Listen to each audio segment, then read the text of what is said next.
Carbon trading, ये दो शब्द आजकल बहुत सुनने को मिलते हैं।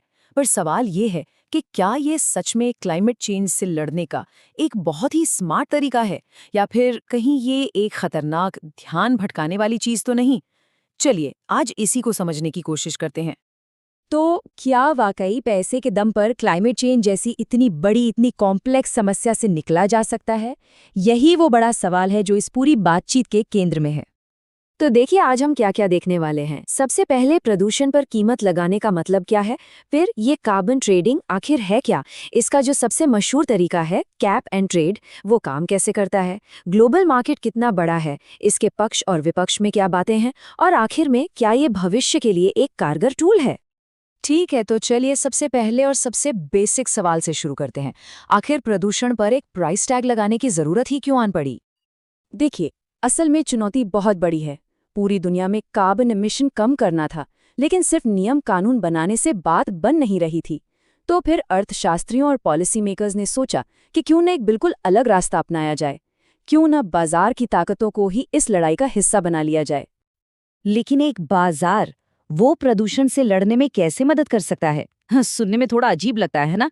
खैर, यहीं से कार्बन ट्रेडिंग का पूरा कॉन्सेप्ट निकल कर आता है। तो कार्बन ट्रेडिंग को ऐसे समझिए, ये एक ऐसा मार्केट है जहां कार्बन डाइऑक्साइड छोड़ने का जो हक है उसे ही एक सामान, एक कमोडिटी बना दिया गया है, जिसे खरीदा और बेचा जा सकता है।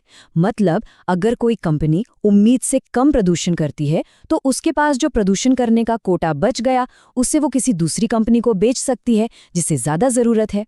इससे हुआ ये कि कम प्रदूषण करना अब एक फायदे का सौदा बन गया। अब इस सिस्टम को लागू करने का जो सबसे कॉमन तरीका है उसे कहते हैं कैप एंड ट्रेड। चलिए इसे स्टेप बाय स्टेप समझते हैं कि ये आखिर काम कैसे करता है। ठीक है, तो सबसे पहले स्टेप 1, सरकार एक कैप लगाती है, मतलब एक लिमिट तय कर दी जाती है कि कुल मिला के कितना प्रदूषण हो सकता है। फिर स्टेप 2, उस लिमिट के हिसाब से परमिट जारी किए जाते हैं। स्टेप 3, अब आती है ट्रेडिंग। जो कंपनी अपनी लिमिट से कम प्रदूषण करती हैं, वो अपने बचे हुए परमिट उन कंपनियों को बेच सकती हैं जो लिमिट पार कर रही हैं। और सबसे जरूरी स्टेप 4, समय के साथ सरकार उस कैप को, उस लिमिट को और नीचे लाती जाती है। इससे परमिट कम होते जाते हैं, महंगे होते जाते हैं और कंपनियों पर कम प्रदूषण करने का दबाव बढ़ता है। और इस पूरे बाजार की जो करेंसी है, जो मूल इकाई है, उसे कहते हैं कार्बन क्रेडिट। एक कार्बन क्रेडिट का मतलब है 1 टन कार्बन डाइऑक्साइड या उसके बराबर की कोई और ग्रीनहाउस गैस हवा में छोड़ने का अधिकार। तो ये तो हो गई इसकी पूरी थ्योरी कि ये सिस्टम काम कैसे करता है। लेकिन असल दुनिया में ये बाजार कितना बड़ा हो चुका है, इसका स्केल सच में हैरान करने वाला है। इस चार्ट को देखिए, दुनिया के सबसे बड़े कार्बन मार्केट्स में यूरोपियन यूनियन सबसे आगे है और उसके ठीक पीछे है चीन का अपना नेशनल मार्केट। मतलब साफ है, ये अब कोई छोटा मोटा एक्सपेरिमेंट नहीं बचा है, ये एक ग्लोबल हकीकत बन चुका है। और अगर कुल वैल्यू की बात करें तो ये मार्केट $800 बिलियन से भी ज्यादा का है। जरा सोचिए, ये रकम दुनिया के कई देशों की पूरी जीडीपी से भी ज्यादा है। इससे अंदाजा लगता है कि ये कितना बड़ा आर्थिक सिस्टम बन चुका है। अब देखिए, जब कोई सिस्टम इतना बड़ा और इतना प्रभावशाली हो जाए तो जाहिर है उस पर बहस भी होगी। और कार्बन ट्रेडिंग को लेकर जो बहस है वो वाकई बहुत जोरदार है। इसके पक्ष में भी दमदार तर्क है और विपक्ष में भी। तो जो लोग इसके समर्थन में हैं, उनका कहना है कि ये सिस्टम कंपनियों को नई क्लीन टेक्नोलॉजी में इन्वेस्ट करने के लिए प्रोत्साहित करता है। इससे कम लागत में एमिशन घटाने का रास्ता मिलता है।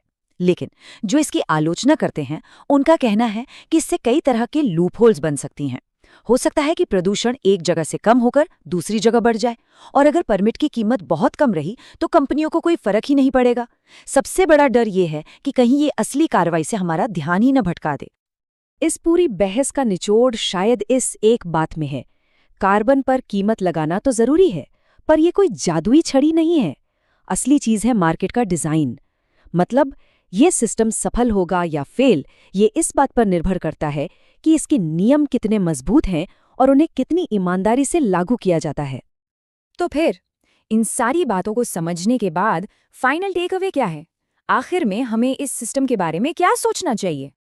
देखिए, जो सबसे जरूरी बातें याद रखने वाली हैं वो ये हैं। पहली, कार्बन ट्रेडिंग कोई संपूर्ण समाधान नहीं है, ये बस एक टूल है। दूसरा, ये डीकार्बनाइजेशन के लिए मार्केट की ताकतों का इस्तेमाल करता है।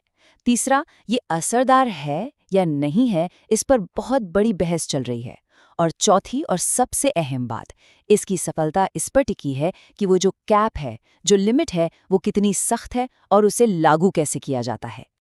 और आखिर में हम घूम फिर कर वापस उसी पहले सवाल पर आ जाते हैं कि कार्बन ट्रेडिंग एक शानदार समाधान है या फिर एक खतरनाक छलावा जो हमें असल और ज़रूरी कदमों से दूर ले जा रहा है। इस सवाल का जवाब जो भी हो, उसी पर हमारे प्लैनेट का भविष्य निर्भर करेगा।